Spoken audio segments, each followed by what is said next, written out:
Let's look at Robert Kiyosaki. He had two dads, his real dad and his friend's dad. His real dad had a PhD and the other didn't even finish high school. His real dad would say things like, "I can't afford it," and the other would say, "How can I afford it?" They both supported education, but one focused on studying a career and the other focused on studying money. One of them died struggling financially, and the other died as one of the richest men in Hawaii. Kiyosaki decided to learn from his friend's dad instead of his own dad. This is important to know because we can do what Kiyosaki did and learn from other people that know this subject very well. Have you ever heard people say, "Oh, I wish I had more money. I'm quitting this job. The pay here sucks. I need to get a second job because I need more money." And I'm sure all of us can relate. But the problem here is that it really doesn't matter how much money we're making if we don't even understand it. Let me ask you something. What is the first thing you would do if you got a pay raise in your job to $10,000 a month starting today? Would you buy a new car? A new house? Take a trip to Vegas to celebrate? This is actually the reaction most people have. They make more money, so they spend more.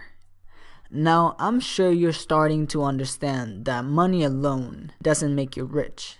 The biggest thing to learn is the difference between an asset and a liability. We are gonna define them in very simple terms. An asset is something that brings money to your pocket. A liability is something that takes money away from your pocket. Just about anything can be an asset or a liability. If you own a house and it takes money out of your pocket, it's a liability.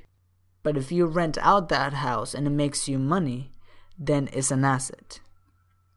The difference between the poor, the middle class, and the rich is that the poor have expenses. And I don't mean living expenses, I mean just spending money on stuff. The middle class buy liabilities that they think are assets. I'm sure you've heard people say that their home is their largest investment, so they think it's an asset. But yet, their so-called asset costs its owners at least a couple of thousand a month. The rich spend their time and money getting assets, which brings more money. They use that money to buy more assets, which brings more money and buy more assets. That's why the rich get richer and the poor middle class stay the same.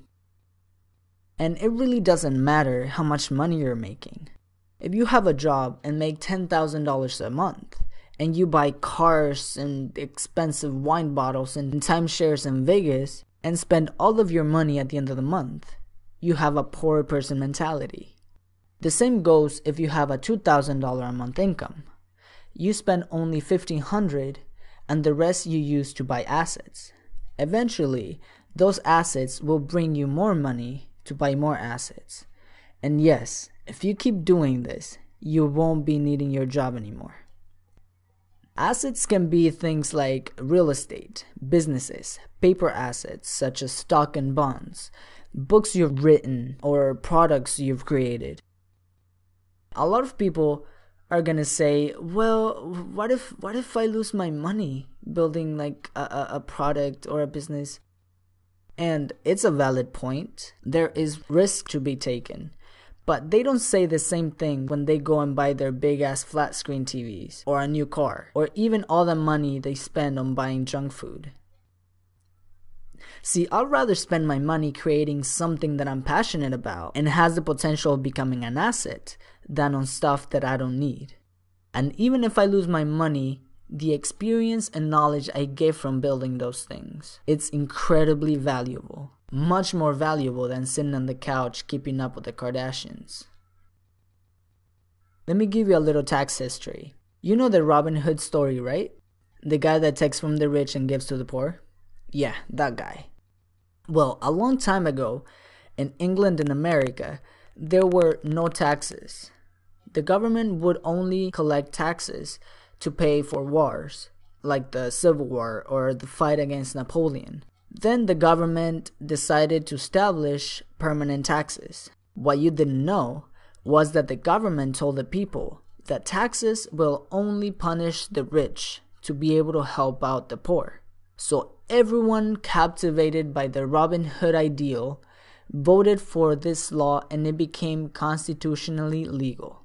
But the government's appetite for money grew so much, they started taxing everyone, including the middle class and the poor.